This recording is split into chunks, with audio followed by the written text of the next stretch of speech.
CPMന് ഇപ്പോൾ സമ്മേളന കാലമാണ്. 3 വർഷം കൂടുമ്പോൾ കൃത്യമായി സമ്മേളനം നടത്തുന്ന 2 പാർട്ടികൾ മാത്രമേ കേരളത്തിലുള്ളൂ എന്ന് ഉറപ്പിച്ചു പറയാം. അതിൽ ഒന്നാമത്തേത് CPIM ആണ്, രണ്ടാമത്തേത് CPI ആണ്. രണ്ടും ഇടതുപക്ഷ പാർട്ടികളാണ്. മറ്റ് 100ഓളം പാർട്ടികളുണ്ട് കേരളത്തിലും ദേശീയ തലത്തിലും.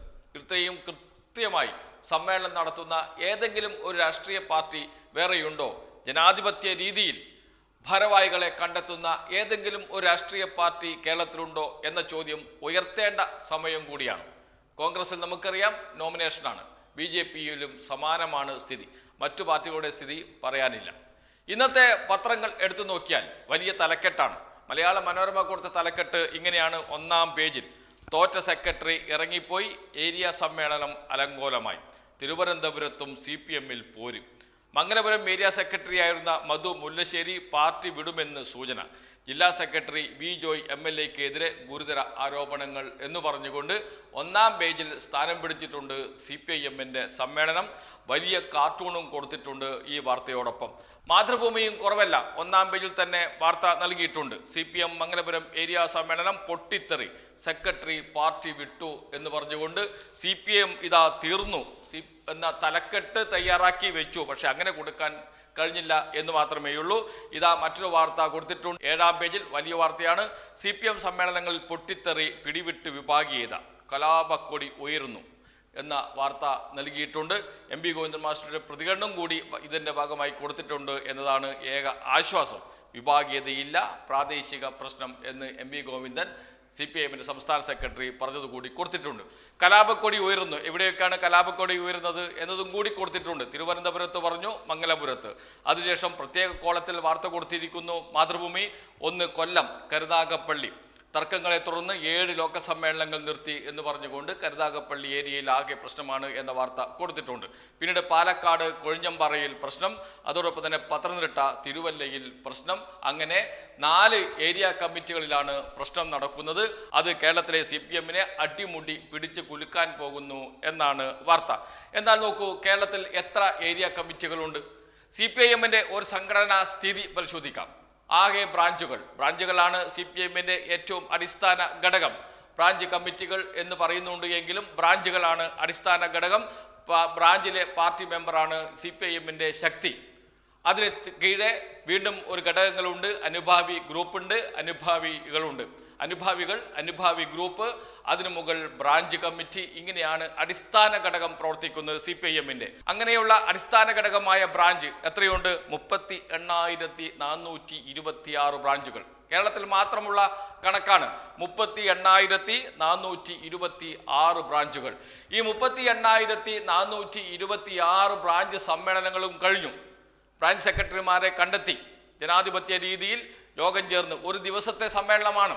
രാവിലെ മുതൽ വൈകുന്നേരം വരെ ആ പ്രദേശത്ത് നടക്കുന്ന CPIMന്റെ സംഘടനാ പ്രവർത്തനങ്ങൾ എന്തൊക്കെയാണ്, ആ പ്രദേശത്തെ വോട്ടർമാർ, ആ പ്രദേശത്തെ ജനങ്ങൾ, അവരുടെ പ്രശ്നങ്ങൾ, അവർക്കിടയിൽ CPIM എന്തൊക്കെ ചെയ്തു, എങ്ങനെയൊക്കെ പ്രവർത്തിച്ചു, ആരൊക്കെ പ്രവർത്തിച്ചു, എത്ര മെമ്പർമാർ സജീവമായി പ്രവർത്തിച്ചു, എത്ര മെമ്പർമാർ നിഷ്ക്രിയരായി മാറി, അവരെ എന്തുകൊണ്ട് ഒഴിവാക്കിയില്ല, എന്തുകൊണ്ട് ഉൾപ്പെടുത്തി, പുതിയ മെമ്പർമാർ ആരൊക്കെ വന്നു എന്നത് സംബന്ധിച്ച് കഴിഞ്ഞ 3 വർഷക്കാലം CPIM നടത്തിയ സംഘടനാ പ്രവർത്തനം, ആ ബ്രാഞ്ച് പ്രദേശത്ത് നടത്തിയ സംഘടനാ പ്രവർത്തനങ്ങൾ മുഴുവൻ ഉൾക്കൊണ്ട് റിപ്പോർട്ട് വെച്ച് സംസാരിച്ച് ചർച്ച ചെയ്ത് അടുത്ത 3 വർഷക്കാലം ആ ബ്രാഞ്ചിൽ CPIMനെ ആര് നയിക്കണം, ഈ ബ്രാഞ്ചിനെ ആര് നയിക്കണം, അത് തീരുമാനിക്കുന്നു. അങ്ങനെ ബ്രാഞ്ച് സെക്രട്ടറിയെ തെരഞ്ഞെടുക്കുന്നു. ജനാധിപത്യപരമായി അങ്ങനെയാണ് CPIMന്റെ ബ്രാഞ്ച് സമ്മേളനങ്ങൾ നടക്കുന്നത്. 38,426 ബ്രാഞ്ച് സമ്മേളനങ്ങളാണ് നടന്നത്. ആ ബ്രാഞ്ച് സമ്മേളനങ്ങൾ മുഴുവൻ പൂർത്തിയാക്കി ലോക്കൽ സമ്മേളനത്തിലേക്ക് കടന്നു. ബ്രാഞ്ചുകളുടെ തൊട്ട് മുകളിൽ നിൽക്കുന്നത് ലോക്കൽ കമ്മിറ്റികളാണ്, ലോക്കൽ സമ്മേളനങ്ങളാണ്. ആ ലോക്കൽ സമ്മേളനങ്ങൾ എത്ര എണ്ണം നടന്നു? 2,440 ലോക്കൽ സമ്മേളനങ്ങൾ. 2,440 ലോക്കൽ സമ്മേളനങ്ങൾ ഈ സമ്മേളന കാലഘട്ടത്തിൽ CPIM പൂർത്തിയാക്കി. അതിനുശേഷമാണ് ഏരിയ സമ്മേളനത്തിലേക്ക് കടക്കുന്നത്. ഏരിയ സമ്മേളനങ്ങളിലേക്ക് കടക്കുമ്പോൾ എത്ര ഏരിയ സമ്മേളനങ്ങൾ നടത്തണം CPIM? എത്ര ഏരിയ കമ്മിറ്റികളുണ്ട് CPIMന്? 210 ഏരിയ കമ്മിറ്റികളുണ്ട്. 210 ഏരിയ കമ്മിറ്റികൾ. ആ 210 ഏരിയ കമ്മിറ്റികളുടെ സമ്മേളനങ്ങളാണ് നടന്നുകൊണ്ടിരിക്കുന്നത്. അത് തിരുവനന്തപുരം ജില്ലയിൽ ഇനി 2 സമ്മേളനങ്ങൾ മാത്രമാണ് പൂർത്തിയാക്കാനുള്ളത്. അവിടെ ഒരു സ്ഥലത്ത് പ്രശ്നമുണ്ടായിട്ടുണ്ട്. സത്യമാണ്, പ്രശ്നമുണ്ടാകണം, ചർച്ച നടക്കണം, സ്വയം വിമർശനം ഉണ്ടാക്കണം. അങ്ങനെയാണ് CPIM എന്ന രാഷ്ട്രീയ പാർട്ടിയുടെ സംഘടനാ പ്രവർത്തനം മുന്നോട്ട് പോകുന്നത്.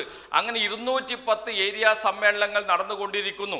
അതിൽ പകുതിയിലധികവും പൂർത്തിയായി കഴിഞ്ഞു, 90% പൂർത്തിയായി കഴിഞ്ഞു. അപ്പോഴാണ് 4 ഏരിയ കമ്മിറ്റികളിൽ പ്രശ്നമുണ്ടാകുന്നത്. വെറും 4 ഏരിയ കമ്മിറ്റികളിൽ തിരുവനന്തപുരത്ത് 1, കൊല്ലത്ത് 1, പത്തനംതിട്ട 1, പാലക്കാട് 1, ഇങ്ങനെ 4 കമ്മിറ്റികളിൽ പ്രശ്നമുണ്ട് എന്നാണ് ഇവർ തന്നെ പറയുന്നത്. അവിടെയും പ്രശ്നമില്ല. ചർച്ചകൾ നടന്നു, തെരഞ്ഞെടുപ്പ് നടക്കുന്നു. തെരഞ്ഞെടുപ്പിൽ പാർട്ടി സെക്രട്ടറിയെ കണ്ടെത്തുന്നു, ഏരിയ സെക്രട്ടറിയെ കണ്ടെത്തുന്നു. ചിലവർക്ക് അതിൽ ചില പ്രശ്നങ്ങളുണ്ടാകാം, അവർ പ്രതിഷേധിച്ചിട്ടുണ്ടാകാം. അതൊക്കെ നടന്നിട്ടുണ്ട് എന്നതിൽ യാതൊരു സംശയവുമില്ല. അതൊക്കെയാണ് CPIM എന്ന് പറഞ്ഞാൽ, അതല്ലെങ്കിൽ കമ്മ്യൂണിസ്റ്റ് പാർട്ടി എന്ന് പറഞ്ഞാൽ. നമ്മുടെ അനുഭവം തന്നെയുണ്ട്. CPIM-ൽ പിണറായി പക്ഷവും VS പക്ഷവും 2 പക്ഷമായി തിരിഞ്ഞ് വിഭാഗീയത ഉണ്ടായതും മലപ്പുറം സമ്മേളനവും ഒക്കെ നമ്മുടെ മുന്നിലുണ്ട്. കോട്ടയം സമ്മേളനങ്ങളൊക്കെ നമ്മുടെ മുന്നിലുണ്ട്. എന്തൊക്കെയാണ് നടന്നത് എന്നൊക്കെ നമ്മുടെ മുന്നിലുണ്ട്. എന്ന് വെച്ചാൽ അതൊക്കെ വെച്ച് താരതമ്യം ചെയ്തു നോക്കുമ്പോൾ വലിയ ചെറിയ പ്രശ്നങ്ങൾ മാത്രം. അതുകൊണ്ട് തന്നെയാണ് MP ഗോവിന്ദൻ മാസ്റ്റർ പറഞ്ഞത് ഇത് വെറും ഒറ്റപ്പെട്ട സംഭവമാണ് എന്ന്. അങ്ങനെയുള്ള ഒറ്റപ്പെട്ട സംഭവങ്ങളെ പെരുപ്പിച്ച് കാണിച്ച് 1-ാം പേജിൽ വാർത്ത നൽകി CPIM തീർന്നുപോയി എന്ന തലക്കെട്ട് ഉണ്ടാക്കി വാർത്ത എഴുതാൻ കാത്തിരിക്കുകയാണ് നമ്മുടെ മാധ്യമപ്രവർത്തകർ. അതിൻ്റെ ഭാഗമായിട്ടാണ് ഇത്തരം വാർത്തകൾ വരുന്നത്. ഏതായാലും തിരുവനന്തപുരത്ത് മുല്ലശ്ശേരിയിൽ എന്താണ് നടന്നത്, അതാണല്ലോ ഇപ്പോൾ പ്രധാനപ്പെട്ട വാർത്തയായി വരുന്നത്. മുല്ലശ്ശേരിയിൽ ഏരിയ സെക്രട്ടറി പാർട്ടി വിട്ടു, BJP-യിലേക്ക് എന്ന് സൂചന, അല്ലെങ്കിൽ കോൺഗ്രസിലേക്ക് എന്ന് സൂചന എന്നൊക്കെയാണ് വാർത്ത വരുന്നത്. നാം ആലോചിച്ച് നോക്കണം. CPIM-ന്റെ ഏരിയ സമ്മേളനം നടക്കുമ്പോൾ അതിൻ്റെ പുറത്ത് BJP-ക്കാരും അതോടൊപ്പം തന്നെ കോൺഗ്രസ്സുകാരും കാത്തുനിൽക്കുകയാണ്. ആരെങ്കിലും വരുമോ എന്ന് നോക്കിക്കൊണ്ട്. ഈ ദയനീയമായ അവസ്ഥയാണ് കേരളത്തിലെ മറ്റ് രാഷ്ട്രീയ പാർട്ടികൾക്കുള്ളത് എന്നും പറയാതിരിക്കാൻ കഴിയില്ല. ഏതായാലും ഒരു കാര്യം ഉറപ്പാണ്, CPIM-ന്റെ സംഘടനാ സംവിധാനം അത് പൂർണ്ണമായും സമ്മേളനത്തിലേക്ക് കേന്ദ്രീകരിച്ചിരിക്കുന്നു. 4 ഏരിയ സമ്മേളനത്തിലാണ് ഇപ്പോൾ ഇതുവരെയും പ്രശ്നമുണ്ടായത് എന്ന് പറയുന്നു. കോൺഗ്രസിനോ BJP-ക്കോ സ്വപ്നം കാണാൻ പോലും കഴിയില്ല ഇങ്ങനെയൊരു സംഘടനാ സംവിധാനവും സംഘടനാ സമ്മേളനങ്ങളും. കോൺഗ്രസിന് കഴിയുമോ? കോൺഗ്രസിന് ബൂത്ത് കമ്മിറ്റികളുണ്ട്. എത്ര ബൂത്ത് കമ്മിറ്റികളുണ്ട് എന്ന് കോൺഗ്രസിന് പോലും അറിയില്ല.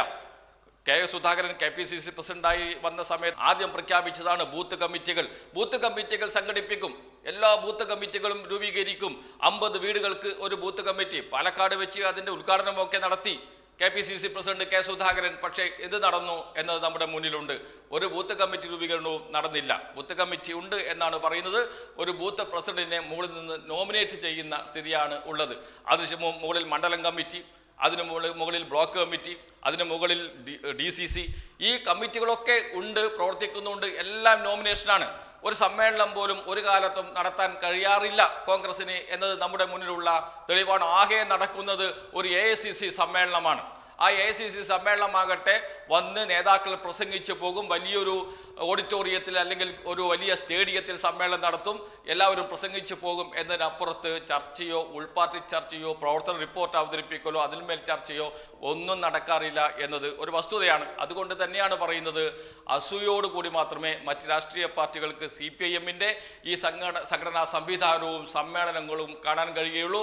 3 വർഷം കൂടുമ്പോൾ സംഘടനാ സമ്മേളനങ്ങൾ നടത്തി പുതിയ ഭാരവാഹികളെ കണ്ടെത്തി കഴിഞ്ഞ കാലത്തെ പ്രവർത്തനങ്ങളിൽ വന്ന പോരായ്മകൾ അത് ചർച്ച ചെയ്ത് പരിഹരിച്ച് മുന്നോട്ട് പോകും എന്ന് പറയുന്ന ഒരു സംഘടനാ സംവിധാനം കേരളത്തിൽ ഏത് രാഷ്ട്രീയ പാർട്ടിക്കുണ്ട്? അവിടെയാണ് കേരളത്തിലെ ജനങ്ങളുടെ മുന്നിൽ രാഷ്ട്രീയ പാർട്ടികളുടെ ഒരു താരതമ്യം വരുന്നത്. അത് ഏതാണ്ട് നല്ലതുമാണ്. മാധ്യമങ്ങൾ അത് വലിയ ചർച്ചയാക്കി മാറ്റേണ്ടതുമാണ്. അങ്ങനെയെങ്കിലും എന്താണ് CPIM-ന്റെ പ്രവർത്തന രീതി എന്ന ഒരു ബോധവൽക്കരണം ഈ മാധ്യമങ്ങൾ നെഗറ്റീവ് വാർത്ത നൽകുന്നതിലൂടെയെങ്കിലും ഉണ്ടാകുമെന്ന കാര്യത്തിൽ സംശയമേയില്ല. ഏതായാലും ലോക്കൽ സമ്മേളന ഘട്ടത്തിലൊന്നും യാതൊരു പ്രശ്നവും ഉണ്ടായില്ല. മാധ്യമങ്ങൾക്ക് ഒന്നും കിട്ടിയില്ല. ബ്രാഞ്ച് സമ്മേളനങ്ങളിലും യാതൊരു പ്രശ്നവും ഉണ്ടായിരുന്നില്ല. ഇപ്പോൾ ഏരിയ സമ്മേളനം നടന്നുകൊണ്ടിരിക്കുമ്പോൾ 4 ഏരിയ സമ്മേളനങ്ങളിലെ പ്രശ്നം ഉയർത്തിയാണ് കേരളത്തിൽ CPIM വൻ പൊട്ടിത്തെറിയാണ് എന്ന രൂപത്തിൽ വാർത്തകൾ മാധ്യമങ്ങൾ എഴുതിക്കൊണ്ടിരിക്കുന്നത്. അന്തിച്ചർച്ചകൾ ആരംഭിച്ചിട്ടുണ്ട്. CPIM-നെ നന്നാക്കാൻ ഇറങ്ങിയവർ ചർച്ചകളിലേക്ക് വന്നുകൊണ്ടിരിക്കുന്നുണ്ട്. ഏതായാലും ഒരു കാര്യം ഉറപ്പിച്ചു പറയാം, സംസ്ഥാന സമ്മേളനം വരെ കൃത്യമായി നിശ്ചയിച്ച തീയതിയിൽ തന്നെ നടത്തും എന്ന് CPIM സംസ്ഥാന സെക്രട്ടറി തന്നെ പറഞ്ഞിട്ടുണ്ട്. അതനുസരിച്ചുള്ള സംഘടനാ പ്രവർത്തനങ്ങളാണ് മുന്നോട്ട് പോകുന്നത് എന്നാണ് CPIM വൃത്തങ്ങൾ തന്നെ വ്യക്തമാക്കുന്നത്. CPIM-ന്റെ ഈ സംഘടനാ സംവിധാനവും സമ്മേളനവും പൂർത്തിയാകുന്നതുവരെ വിശ്രമമില്ല എന്ന നിലപാടാണ് CPIM നേതാക്കളും പ്രവർത്തകരും സ്വീകരിച്ചിരിക്കുന്നത്. അതനുസരിച്ച് മുന്നോട്ട് പോകും. ഒരു മാറ്റവും ഉണ്ടാകില്ല. ഇപ്പോൾ തീരുമാനിച്ചത് അനുസരിച്ച് സമ്മേളനങ്ങൾ പൂർത്തിയാക്കും എന്ന് CPIM നേതാക്കൾ തന്നെ വ്യക്തമാക്കുകയും ചെയ്യുന്നുണ്ട്.